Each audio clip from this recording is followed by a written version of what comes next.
Oke, jumpa lagi di kanal YouTube SMK Nusa Mandiri dengan tema MPLS Siswa SMK Nusa Mandiri tahun pelajaran 2021-2022. Kali ini kita mendatangkan narasumber dari Kakom. Kakom itu apa ya, Pak? Kakom itu apa ya? Kepala Kompetensi Jurusan TKJ, Teknik Komputer dan Jaringan, Bapak Adi Santoso, Eskom. Eskom. Sesuai dengan jurusannya, maka beliau mengambil sarjana komputer. Iya, ini ada beberapa pertanyaan nih Pak. Iya. Ada kan biasanya siswa didik baru tidak tahu, saya masuk TKJ itu nantinya mau kemana, terus yang dipelajari apa saja. Saya tanya satu-satu ya. Iya. Yang pertama, apa alasan anak lebih memilih jurusan TKJ dibanding yang lain? Kalau menurut Pak Kakom sendiri. Ya, terima kasih atas pertanyaan Bu Ning. Untuk masalah tentang bagaimana anak mengambil jurusan TKJ. Iya, Bu. Ya, biasanya anak TKJ itu senang karena satu itu media sekarang itu menggunakan internet Bu, atau dunia digital. Iya, dunia Jadi digital. anak itu lebih suka menggunakan media elektronik seperti kita mau e-learning, mau Zoom, bahkan bisa lagi untuk bermain game. Iya. Ya, itu yang buat anak itu lebih semangat, apalagi di jurusan TKJ Bu. Itu anak bisa belajar yang namanya jaringan. Oh, jaringan. Iya, jaringan. Berarti mereka juga diajarkan cara membuat jaringan-jaringan tersebut. Iya, tersebut. Kemudian juga beberapa eduka yang ingin di TKJ itu punya skill lebih Bu. Contohnya itu kayak pemasangan jaringan internet. Iya. Ya, contohnya kayak kemarin di Bumdes itu minta anak prakerin itu dilatih untuk bagaimana cara panjat tower itu yang lebih baik. Oh. Kalau di SMK Nusa Mandiri sendiri Pak, apakah anak diharuskan mempunyai laptop sendiri atau ada fasilitas dari sekolah? Itu diambil dari sisi dulu Bu. Kalau anak itu mempunyai laptop silahkan dibawa. Tapi di sisi lain sekolah juga memfasilitasi laptop. Karena di Nusa Mandiri itu fasilitas alhamdulillah sekarang laptop sudah satu anak itu. Kemudian jaringan seperti untuk alat praktek juga sudah banyak. Jadi untuk anak-anak mungkin bisa lebih fokus lagi belajar di SMK Nusa Mandiri, terutamanya adalah jurusan TKJ. Jadi bisa membuat anak itu lebih tahu apa sih jaringan yang tadinya nggak tahu, akhirnya bisa tahu. Menjadi tahu. Berarti tidak perlu khawatir ya, siswa baru yang tidak mempunyai laptop masih bisa di jurusan TKJ. Keunggulannya apa saja ini Pak, jurusan TKJ itu? Kalau jurusan TKJ, satu anak itu bisa belajar administrasi server jaringan. Administrasi server jaringan. Ya, nanti anak itu bisa belajar membuat server sendiri Bu. Oh iya, ya, server. Kayak di Nusa Mandiri kan sudah punya server sendiri untuk e-learning. Untuk e-learning ya. Contohnya lagi untuk ujian berbasis online itu. Server lokal ya. Server lokal. Kemudian keunggulan kedua adalah TKJ itu mampu berdaya saing tinggi Bu. Contohnya itu ya kita apa yang diminta Dudi kita bisa realisasikan. Contoh Dudi mintanya Pak anak harus bisa setting internet, kita diajarkan setting internet. Pak anak bisa menyambungkan kabel FO, kita juga sudah beli kemarin peralatan kabel FO. Iya. Kemudian yang ketiga adalah anak bisa merakit komputer dari nol. Tidak mungkin kita beli komputer itu belum pasti itu lengkap Bu. Iya. Kita pretelan itu. Jadi kita bisa modifikasi dari belum jadi sampai bisa jadi. Iya, termasuk mengisi aplikasi-aplikasi yang mereka inginkan ya Pak ya. Berarti keunggulannya banyak. Jadi terus gini Pak, misalnya kalau ada anak kan biasanya kalau dari SMP mereka buta ya, buta komputer, buta laptop. Lah itu gimana Pak? Cara mengajari mereka dari dasar? Itu kita dasar itu ya kita langsung membuat visualisasi Bu. gambaran dulu. Iya, Ya, daripada visualisasi. kita ngomong panjang lebar tapi anak itu nggak tahu. Iya. Ya, yang lebih baik kita menampilkan gambar, kemudian kita bagaimana cara menampilkan gambar kita sambil dipraktekkan. Jadi anak itu praktek ada apa gambar. saja? Iya, apa Yang saja. ada praktek apa saja itu? Contohnya seperti perakitan komputer, Bu. Perakitan komputer. Kemudian mikrotik. Iya, mikrotik itu apa ya? Kita membuat jaringan wifi sendiri. Oh, membuat jaringan Dan wifi membuat sendiri. voucher sendiri buat dijual. Oh, bisa. Iya. Oh, iya. Berarti banyak ya keunggulannya ya. Oh ya. Selain materi sama praktek nih Pak dan soal-soal tugas, ada kegiatan ekstra yang berhubungan dengan TKJ tidak? Ada. Itu adanya TKJ Club. TKJ Club, berarti apa saja itu Pak yang Itu mereka lakukan di biasanya TKJ Club? TKJ Club itu mengenai tentang LKS, lomba keterampilan siswa. Lomba keterampilan siswa. Siswa itu biasanya diselenggarakan oleh kabupaten, kalau kita menang bisa ke provinsi. Ya, contohnya lombanya satu IT Network itu di jurusan TKJ. Di jurusan TKJ. Ya, jadi TKJ itu harus tahu IT Network itu berarti administrasi server, membuat server. Kemudian yang kedua desain. Karena di kelas 10 ada pembelajaran desain. Jadi anak juga belajar desain nanti di kelas 10. Seperti membuat kartu undangan-undangan itu? Ya sama. Kayak undangan, kayak kartu nama, banner, dan sebagainya. Berarti mereka tidak perlu khawatir jika suatu saat membuat toko sendiri atau mau menikah bisa mencetak sendiri. Ya di TKJ juga ada aplikasinya, Bu. Sudah ada. Tinggal Bapak Ibunya nanti kalau Pak saya minta nanti di-set juga. Berarti undangan itu banyak itu ya. Sekarang dari Kakom TKJ sendiri, harapannya apa ke anak-anak TKJ yang baru ini? Yang baru ini semoga anak-anak TKJ yang masuk ke SMK Nusa Mandiri bisa belajar lebih giat dan bisa mengikuti aturan yang ada di sekolah. Kemudian anak TKJ itu sesuai dengan keterampilannya. Kalau TKJ ya berarti kita gali keterampilannya di TKJ. Ya kita seperti jaringan, desain dan sebagainya itu kan ranahnya TKJ, apalagi nanti lulusan TKJ juga harus bersaing ketat, Bu. Karena di dunia kerja itu hampir mirip dengan di SMK, Bu. Karena SMK itu kejuruan. Jadi kita apa yang diminta oleh tempat kerja kita harus memenuhi syarat tersebut. Jadi berarti kita harus ekstra untuk mendidik anak. Persaingan di mana-mana ya, tidak hanya di sekolah tapi nanti di luar pun masih banyak persaingan yang harus ditempuh. Motivasi Pak, tolong berikan motivasi ke anak-anak didik kita yang baru ini. Untuk anak-anakku kelas 10 yang baru masuk ini ke SMK Nusa Mandiri, motivasi saya tetap semangat belajar, tidak usah takut untuk masuk ke jurusan TKJ karena guru-guru TKJ itu gurunya enak-enak ya, tetap semangat dan masih muda juga. Apa aja kalian pengen, guru TKJ akan tetap bantu untuk belajar kalian. Semoga kalian masuk ke Nusa Mandiri punya ilmu dan punya bekal di masa kalau sudah lulus ke Nusa Mandiri. Jadi ada Bu namanya? Gimana? Ada skillnya ya. Skill, kemampuan yang dimiliki setelah di SMK. Itu sekecil apapun kita harus meluangkan waktu untuk anak. Gitu aja, Bu. Sudah. Terima kasih Pak Adi Santoso atas motivasi dan harapannya ke anak-anak. Selanjutnya dilanjutkan oleh Kakom AKL atau Akuntansi Keuangan Lembaga yang akan dipandu oleh rekan saya Ibu Ella Anugraha. Waktu dan tempat kami persilahkan kepada beliau dan narasumber.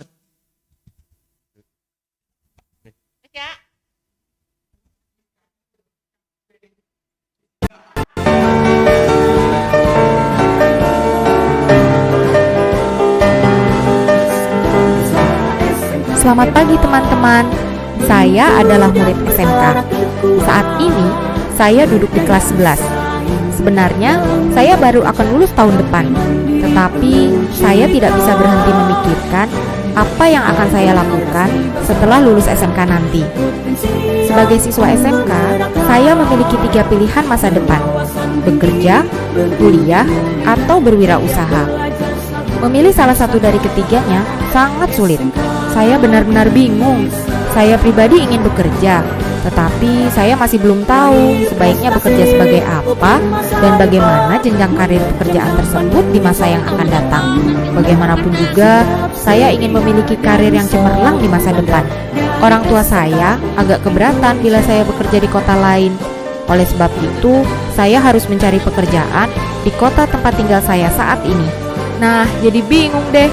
Saya harus mencari informasi lowongan kerja di mana dan pekerjaan apa saja yang sesuai dengan keahlian yang saya miliki. Kalau teman-teman saya, banyak yang ingin melanjutkan kuliah. Menurut mereka, menjadi mahasiswa itu keren sekali. Saya sendiri masih bingung. Kalau saya kuliah, saya mempelajari bidang studi apa ya? Saya takut apabila pilihan yang saya ambil salah, nanti justru saya yang akan menyesal. Dan yang lebih saya takutkan lagi adalah waktu yang terbuang sia-sia karena pilihan yang salah itu. Sampai suatu hari, saya berdiskusi dengan wali kelas saya. Beliau menyampaikan bahwa di SMK terdapat program transisi menuju karir masa depan yang akan membantu kita para siswa SMK untuk dapat menentukan pilihan masa depan dengan lebih baik. Program tersebut melibatkan para konselor, wali kelas, guru kerja khusus di SMK, serta guru-guru lain. Program ini terdiri dari 4 bagian. Yang pertama adalah kesadaran diri. Pada tahap ini, kita akan melakukan beberapa kegiatan yang akan membantu kita menyadari kelebihan dan potensi apa saja yang kita miliki dan masih dapat dikembangkan lagi. Setelah kita menyadari apa kekuatan kita masuk ke tahap selanjutnya, yaitu kesadaran akan peluang.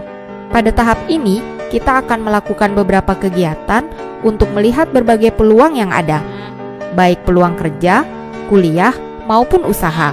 Untuk pilihan bekerja, kita akan mendapatkan informasi mengenai pekerjaan apa saja yang ada, apa tugas dan tanggung jawab pekerjaan tersebut, serta keahlian apa saja yang dibutuhkan. Untuk pilihan kuliah, kita akan mendapatkan informasi tentang bidang studi apa saja yang ada, hal apa yang akan dipelajari pada bidang studi tersebut, serta prospek bidang studi tersebut di masa depan. Sementara itu, untuk pilihan berwirausaha, kita akan melihat pengalaman para wirausahawan dalam menjalankan usaha mereka. Dan juga kita akan mendapatkan informasi mengenai bidang usaha apa saja yang masih prospektif. Setelah mengenal kelebihan dan potensi diri kita, serta mengetahui apa saja peluang yang ada bagi kita akan mempertimbangkan pilihan masa depan pada tahap selanjutnya, yaitu tahap pengambilan keputusan. Pada tahap ini, kita akan mempertimbangkan secara matang setiap peluang yang ada. Apakah peluang tersebut baik dan sesuai dengan diri kita? Setelah Ya, kembali lagi dengan saya Bu Ella Anugraha. Di sini untuk narasumber selanjutnya adalah saya hadirkan Kakom dari jurusan akuntansi, yaitu Bu Rinatun. Silakan Bu memperkenalkan diri dulu. Ya, sebelumnya Assalamualaikum warahmatullahi wabarakatuh. Saya dalam hal ini mewakili Pak Arif Aminuddin ya, karena hari ini Pak Arif Aminuddin sedang sakit sehingga tidak bisa hadir dalam acara MPLS kelas 10. Beliaunya mohon maaf tidak bisa mengisi MPLS sehingga diwakilkan kepada saya untuk mengisi MPLS untuk jurusan akuntansi pada pagi hari ini. Iya. Selanjutnya Bu, saya ingin bertanya bahwa untuk di SMK Nusa Mandiri ada 3 jurusan tadi, jurusan TKJ, otomotif dan akuntansi. Nah, apa saja sih Bu untuk anak-anak yang masuk ke jurusan akuntansi itu, di akuntansi itu ada apa saja? Di akuntansi itu kalian nanti akan dibimbing untuk untuk berinteraksi dengan dunia accounting. Antara lain kalian bisa belajar berorganisasi, kalian juga bisa belajar membekali diri, memupuk jiwa kewirausahaan, Selain itu juga kalian akan nanti kalau di jurusan akuntansi dilatih untuk lebih disiplin, lebih rapih juga karena kebiasaan disiplin, rapih ini juga diharapkan nanti kalian ketika di dunia kerja lebih fashionable. Untuk akuntansi sendiri saya lihat akuntansi dulu dengan sekarang itu kan sangat berbeda sekali ya Bu. Kalau dulu saya lihat anak-anak akuntansi pasti bawanya buku yang sangat besar-besar. Ya. Ya. Kalau sekarang mereka kadang-kadang hanya membawa HP ya untuk pembelajaran akuntansi juga. Nah, perbedaan apa untuk jurusan akuntansi zaman dulu dengan sekarang? Kalau akuntansi zaman dulu itu kan mereka lebih manual. Kalau sekarang itu kan sudah banyak aplikasi-aplikasi komputer Bu yang tentunya akan memperingankan pekerjaan mereka apabila mereka sudah bekerja nanti. Sehingga mulai sejak di sekolah kami sudah memulai mengajarkan pada mereka untuk akuntansi digital Bu. Jadi pekerjaan manual tetap kami berikan, akan tetapi komputerisasi seperti itu.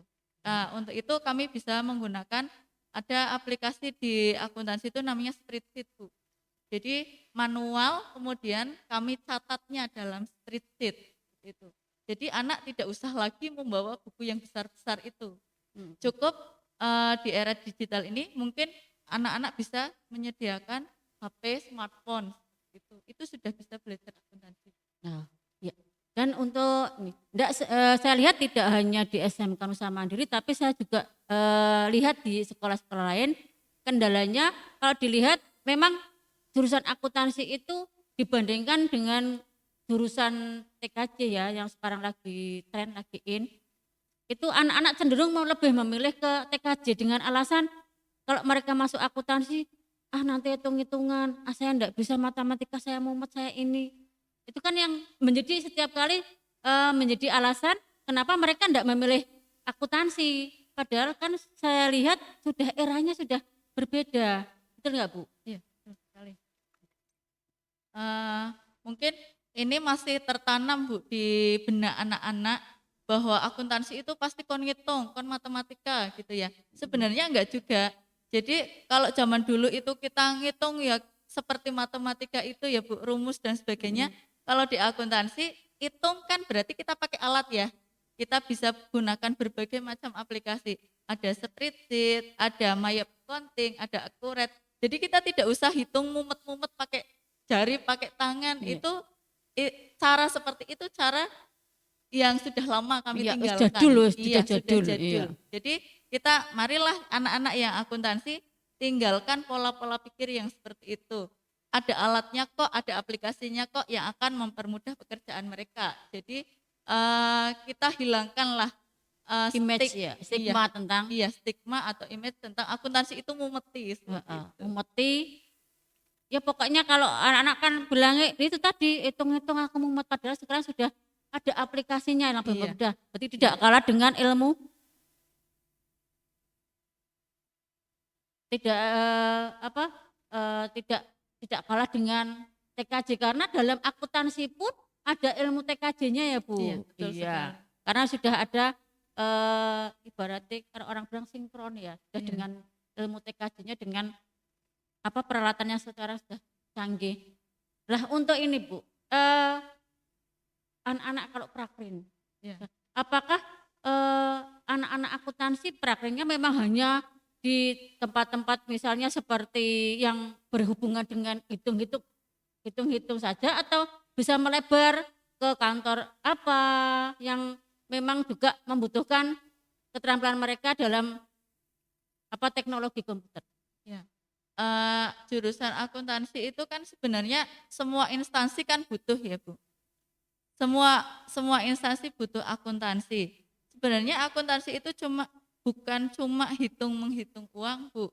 Akan tetapi di akuntansi anak-anak juga diajari belajar berorganisasi, diajari belajar bertanggung jawab, mengelola, menganalisis seperti itu. Jadi anak-anak bisa prakerin tempat prakerin anak-anak itu tidak cuma di dunia hitung-menghitung uang, sebenarnya tidak cuma itu. Anak-anak bisa belajar organisasi mungkin di kantor kecamatan, kemudian di kantor dinas-dinas yang lain, itu bisa untuk mengasah kemampuan mereka dalam berorganisasi ataupun dalam mengelola data seperti itu. Untuk mensiasati ataupun adakah cara untuk menarik, ya lebih menarik anak-anak untuk memilih jurusan akuntansi seperti jurusan-jurusan lain?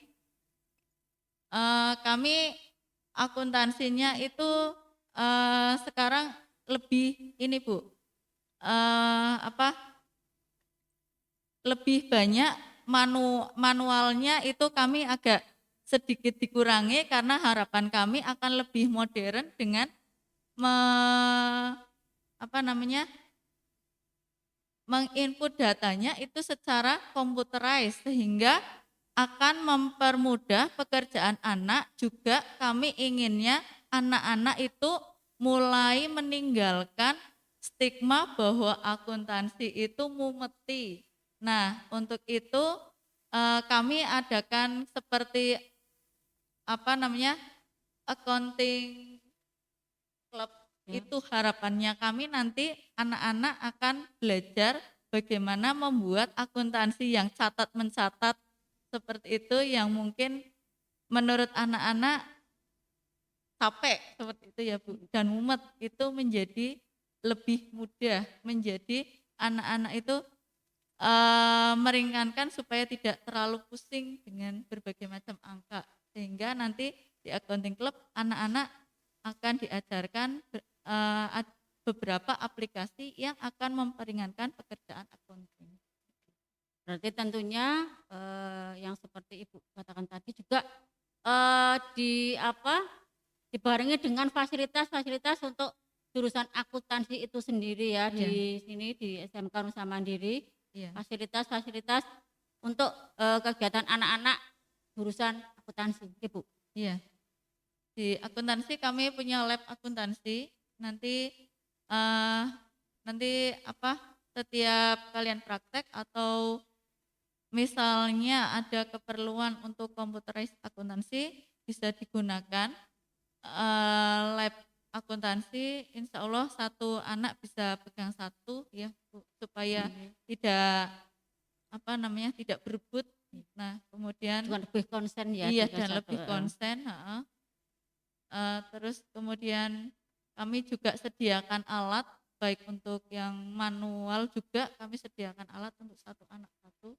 Jadi nanti prakteknya bisa nyaman gitu ya Bu, sehingga bisa tertib anak-anak. Iya, lebih konsen, lebih anak-anak juga lebih ini ya, Iya. cepat menangkap. Iya. Ada lagi yang disampaikan? Untuk kelas 10 akuntansi, saya harapkan nanti kalian bisa belajar lebih semangat lagi meskipun di era pandemi seperti ini ya Bu. Kalian bisa belajar, mungkin sementara kita harus DDR dulu. Tapi jangan lupa tetap belajar yang rajin, tetap semangat, jangan lupa jaga kesehatan. Supaya nanti pada saat kita bertemu dalam keadaan yang lebih baik.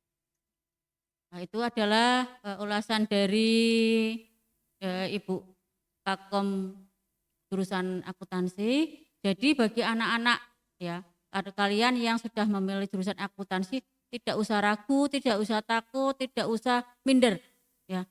Bahwa jurusan akuntansi itu tidak seperti dulu yang isinya menghitung dan hitung.